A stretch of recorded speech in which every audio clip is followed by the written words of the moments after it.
What's going on, y'all? So listen. What's going on, y'all? So we are back again for another episode of Insecure, season 4, episode 6, Lowkey done. Okay.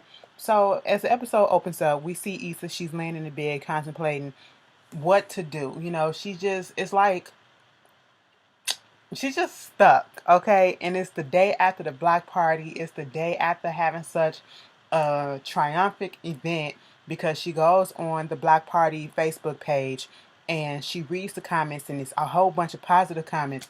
But then you get the fake news reporter talking about some. Here we are in Inglewood where niggas are gathering for chicken, cornbread, cocoa butter, and gun violence. I said, bitch, why is she such like this? Okay, why is she like this? She goes into her bathroom and she's having a meeting with herself and she's trying to figure out what she should do. And, she's conversing with herself about whether or not she was 100% in the wrong. And, Molly was also wrong. Should she reach out? And her mirror self is telling her, no, bitch, let that hoe reach out. Let me tell you something. After going back and looking, and somebody put a clip up on Twitter from last season when was it, did they get together at the beginning of this season, or was it towards the end of last season that Andrew and Molly got together? And Molly literally said, now that I'm with Andrew, you now know somebody that's at Live Nation that can give you some help. So therefore, Issa really wasn't in the goddamn wrong if you want to go by Molly's original words, okay? What Issa said, you want to put up these, make these imaginary rules all of a sudden for your relationship, for a nigga, that is 100% correct. Molly made that rule up just because she was not feeling Issa, and she had no intentions on ever helping Issa in that moment. That's what it was. And she gets mad at Issa, thinking that Issa went behind her back. No, Issa found another way that did not involve Molly. Molly didn't want to be involved, so therefore she did not involve Molly. And Molly, you put that out there. And let's not forget, if it wasn't for Issa knowing Nathan and being at Coachella, and Issa egging your ass to get with Andrew, you will not be with Andrew, okay? So calm the fuck down, Molly. But anyway, Issa do some self-care, Sunday work or whatever. Clean up her microwave. She want clean up her house or whatever. She wound up going to the phone and looking at some mail, and she calling Nathan or whatever. Or I think Nathan called her, and was basically encouraging her. And I like this reassurance. And she had to reassure him, like, I was not trying to use you, because that was the main issue I had too last week. Trying to see, really, was she using Nathan, like Molly said, or was it really something that was he offered to help? And he truly offered to help, and he did not feel like she was using him, and she didn't want him to feel that way. And so, she needed that.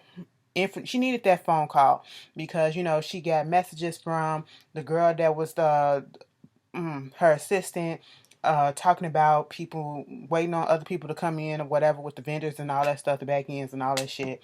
Then you got Kelly on the phone, fussing with the baby. You got Ahmad leaving a voicemail talking about the mama. Did they invite the mama and all this stuff? And just trying to figure out what's going on. And she's just in this predicament where she just don't know. And so she goes out, she goes to the store, and she's picking up some wine or whatever. As she's there, you got this lady that's walking down the aisle, asking people, can they help when she's pregnant? Can they help? Can they help? First of all, I understand that people are going through hard time, but baby girl, you know damn well that you couldn't afford that stuff. Why come into a store like that knowing damn well that you couldn't afford it and get all that stuff? Okay, everybody's saying no. Everybody's saying no. Of course she pregnant. You would think people be like, oh, okay, I help you. But no, that wasn't it. Issa looking at herself in the mirror, going back and forth, and of course she wants to be the one to help. And come to find out, first of all, the girl gave me a vibe like I didn't understand what was going on. She's saying, you're really beautiful. I'm like, why you all up in her face like that? Like you finna hit on her or something? Who your baby daddy is? Okay, that's what I wanted to know. And why wasn't he giving you no money to help you get your groceries? That's what I wanted to know. Okay, and then they get up there. The total is 154 something. And she like, damn. And then Issa car's decline. Okay, and then she looking at her like, that's okay. I got a whole different perspective. Now you show me a whole different perspective. And it was almost as if the bitch was judging Issa. And I'm like, girl, you the one that's asking me, asking strangers for help for your shit. What do you need $100 and some worth of goddamn grocery for? Okay. I said, I said, what was that at Whole Foods? Because it didn't look like she had that much in that little buggy. And she had the little carry buggy. Not the car, a carry buggy. I said, what the hell? And I know that drink ain't cost that much, okay? Come on, because that looked like the cheap shit. I'm just saying. Okay, so she gets in her car. She gets to a light. She see this old man running for the bus. And I cannot stand that. Let me tell you something. There has been plenty of days when I used to ride public transportation and the bus will literally see you right there 2 steps away and keep the fuck on going. I'd be like, you dirty bitch. And I've been on buses where they see somebody saying, hold on, I'm coming. And you see them running and they keep on driving. I can't stand when I see shit like that. And then you do that to an elderly person. But then, you start feeling sorry for the man. Okay. And once again, Issa's having this debate with herself whether or not she should help him or not. And of course, Issa's going to help him. She's trying to do some good. Girl, he gets up in the car and he just rude as shit. First of all, it took forever to convince him. Understandable, because in this day and age, you just never know. You can never really trust people. When she finally convinced him to get in the car, he being rude as shit about the GPS. And you ain't got to be all up in my business and all this shit. Oh, it's hot up in here. Turn the air on. Now, no, oh, it's cold up in here. Turn the heat on. Oh, now you got it like a motherfucking furnace up in here. Turn that bitch down. Moderate that bitch. I'm sitting here like, what the hell? You are rude as shit. Then gonna ask how your day is. She was like, I'm fine. And almost caused her to get into an accident talking about a place called Black Planet. You know Black Planet? Bitch, I was about to say, Grandpa George, what you know about Black Planet? Because I know all about Black Planet. Listen, sign my G spot, girl. Black Planet, when you used to have the background, they used to glitter in the back, girl. That was before MySpace. Black Planet and MySpace was like head and head, girl. Black Planet, woo, some nasty shit. Man, I was a kid. I was in high school, grammar school, high school, girl. Ain't had no business doing that shit, but we was on there. Okay. Anyway, come sign my G spot. That's what we call the guest book.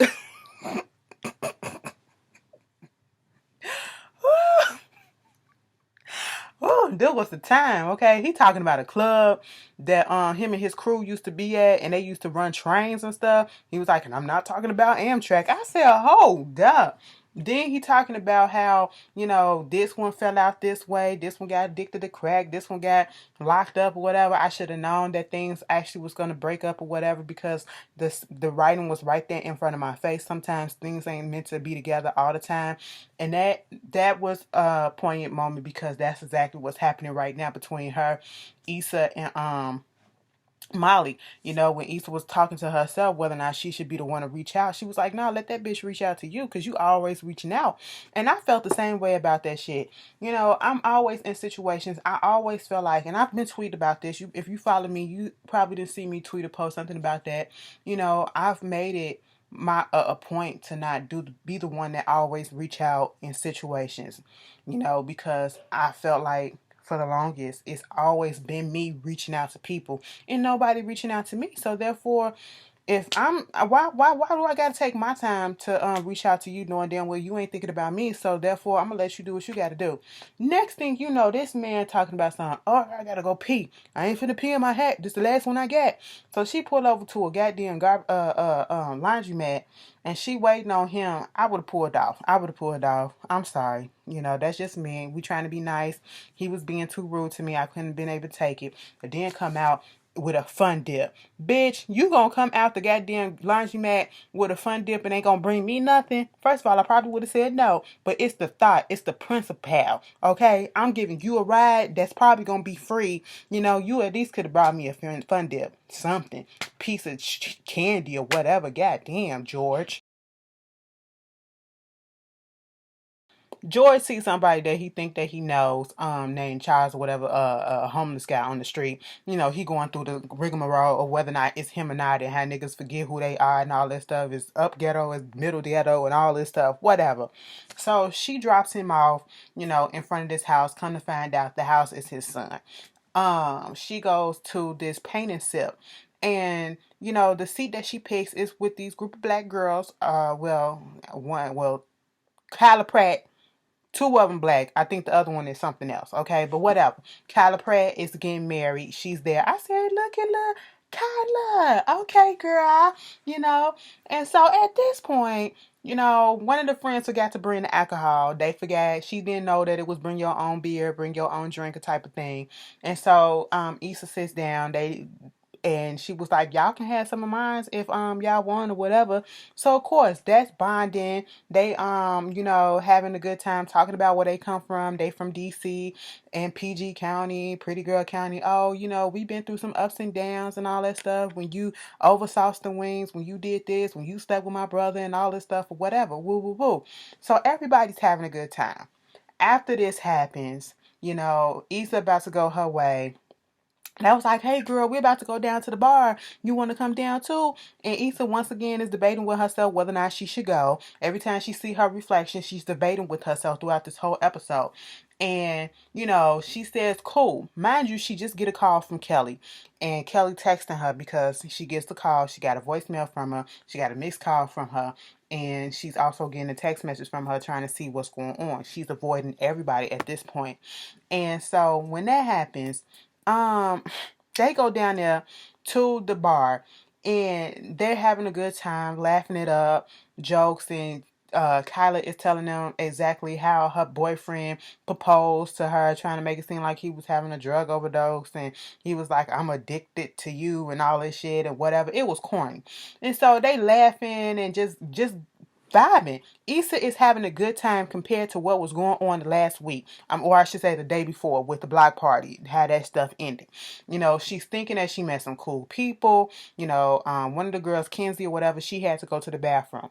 So at this point, Issa said, listen, I'll go to the bathroom too, because she got to go. They go in the bathroom. Issa was like, first of all, the girl said it smelled good up in here. Issa said, it smelled like fresh bread and shit. And at this moment, I didn't think that what was going to happen. The girl asked, what do you go to get some niggas, okay? Issa telling her all the different spots where you can find the hood niggas, the rich niggas, the married niggas, the zesty niggas, the earthy niggas, okay? Anybody that you're looking for, And next thing you know, there is nothing being said or being heard coming from the other bathroom. We hear Issa's opinion. At first, I thought it was both of them, but then it was nobody else there. She looks down, the feet are gone. She comes out, and she is stuck with the check. The girls are gone, and there's a piece of paper with a checkoff list about what they wanted to do on this bachelorette weekend, and one of those was befriend a stranger and dine and dash, and then it was like something counts as double or whatever if you do both of them at the same time and all that stuff. Left Issa with the check. So of course Issa is out here trying to find the girls and see where they at, and she do see them, but next thing you know, she gets out the car. She runs up with the painting that they had at the sipping paint, and she busted over Kenzie's head and said, "And what, bitch? That's what you get," and all that stuff. And woo, woo, woo. Come to find out, it was just her dreaming because somebody blew a horn and snapped her out of it. But the girls really were down the street. Let me tell you something, Issa. You better than me, bitch. You better than me, bitch. Because I would have pulled that car up in front of them and said, give me the money that you owe me, okay? Because what you're not going to do is play me. What you're not going to do is play me. If you want to make it to your wedding, you better give me what you owe me, okay? Don't use my pain and suffering as a goddamn game. Y'all got to stop that shit. That girl was being nice to y'all and y'all played her. So, Issa, she gets a text message from Koya, the assistant that she had, asking, is it okay to date a vendor or whatever? I'm like, girl, first of all, we're not friends, okay? So, use my number only for business purposes, and our business is done at this moment, okay? And so she eventually calls her mom, and she goes over to her house trying to get some reassurance from her, and her mom can tell that something is wrong, and she wanted her to give her a hug, and as soon as she gave her that hug, she broke down crying. And this episode really wasn't much. This episode really wasn't much because, after we found out that Issa wasn't playing, her mama said, Wendy said, listen, I didn't think I could have kids. I ain't want no kids. I ain't even know I can have kids. She said, bitch, you had two of us. She was like, exactly. All right. Just saying, just giving her encouragement. Y'all going through y'all seasons. You going through a time right now, between you and Molly. You doing well with the block party and all that stuff. You got your hands in many hats. It's good to do that. All right. But after that, she do gives well, Kelly calls her and she finally answers the phone for Kelly, and Kelly is trying to figure out. Now at first, do y'all really think that Kelly spoke to Molly the same way that she spoke to Issa? Because at first I was thinking, like, I was on Issa's side 100%. Like, why is it that I have to reach out to her? And I hope you are giving me the same energy that you are giving me the same energy that you gave Molly, okay? Because it don't feel like it. It don't feel like it. It's always that one person that everybody feels should reach out first, or should, say sorry first when stuff go wrong, even if it's not meant to be like that. Okay, and that's what it feels like what they're doing to Issa. And I really hope Kelly did go in on Molly the way that she said that she did, because truly, to 100%, it was Molly's fault. It was Molly's fault. And what Kelly is trying to do is get the group back together, and she wants them to come together and, just talk it out face to face before it gets too late. Because I wish they would have expounded on the tiff between Kelly and Tiffany. What happened at the baby shower when Kelly and Tiffany got into their little tiff, and Kelly left the baby shower. When they brought the season back, it was like everything was all to the good. I wish they would have expounded more into it, but they gave us a little bit of insight showing that I guess they didn't speak for a while, and it almost broke them up. They almost couldn't come back from it. And Kelly, given that she experienced that with one of her good girlfriends, she don't want that for for Molly and Issa. But at this point in time, it's like, you can't force somebody to just go ahead and to make up with somebody. Just like this shit was a build up to get to this point, it's probably going to be a build up for me to get the courage to actually come to you, or to see if that person is going to actually come to me.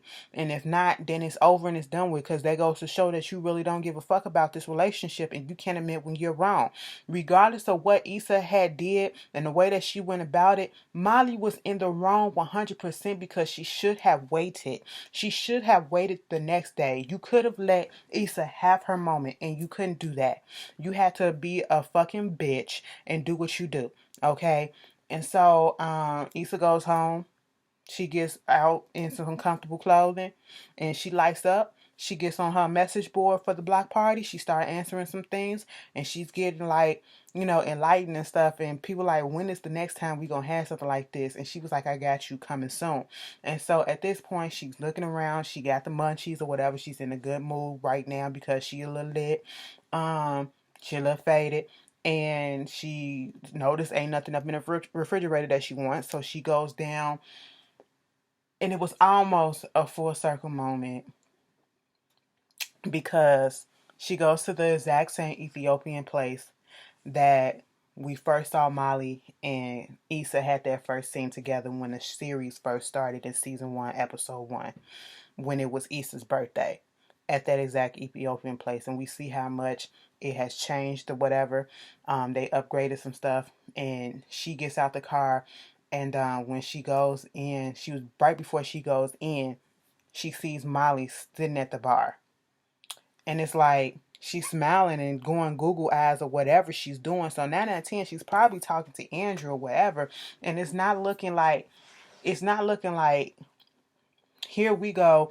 Here Issa is stressing over what to do, after this whole breakup happened, after this whole fallout happened. She's stressing, and she's going through the motions. But yet she sees Molly, and she just like, Molly, everyday Molly. Like, like she's not affected. And I felt some way about that. But, she looked at her reflection, and this time the reflection didn't talk back. So she had to make the decision on her own as to what she wanted to do. And truth be told, I'm glad she walked away, because I'll say, stick to your guns, bitch. Don't let that girl see that. Don't go up in there and try to apologize, because I feel like Molly wouldn't even be receptive to it at this point in time. I really do feel like that. Like, let that bitch sweat that shit out. And if she truly cared about me, let her come to me. And if she don't, then the friendship is fucking over. Because like Asa said, she is tired of being the one. You get tired of being the one to reach out first. You just want somebody to care about you. See if the relationship is worth it to them as much as it is to you. And if not, and that's what you're showing me, then poof, be gone. I'm gone. Go about your day. Do what you got to do, because you didn't show me your character. And she left. And I felt bad for him, but it is what it is. This is a breakup, and they just need that time apart. Y'all tell me how y'all felt about this episode. Like I said, it wasn't that much to it. But we didn't need something. I guess they just threw this in here because it almost felt like a filler episode. I will say that, but I feel like we kind of needed it to see the aftermath of how things going. But we still have 4 more episodes left, okay? And whew, I just don't know where this is gonna go, because it's so many possibilities. Nathan back in the picture. What y'all think gonna happen to Nathan? Like, I'm sorry that I got this gun in my mouth, girl. I just realized it. Anyway. Nathan is back in the picture. Okay. Do you think that Issa and Nathan gonna hook up? Do you think Issa and Lawrence gonna hook up, and then Nathan gonna be there? She gonna have to choose between Nathan and Lawrence or whatever. Because I do feel like Lawrence still got feelings for Issa. We all still feel that way. But what y'all feel like that? What is it gonna take to bring Molly and Issa back together?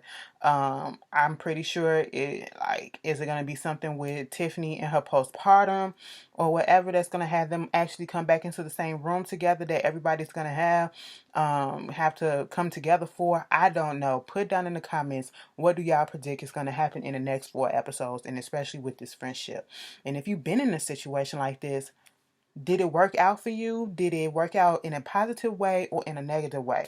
Put it down in the comment and let's discuss. And I'll see y'all later. Peace.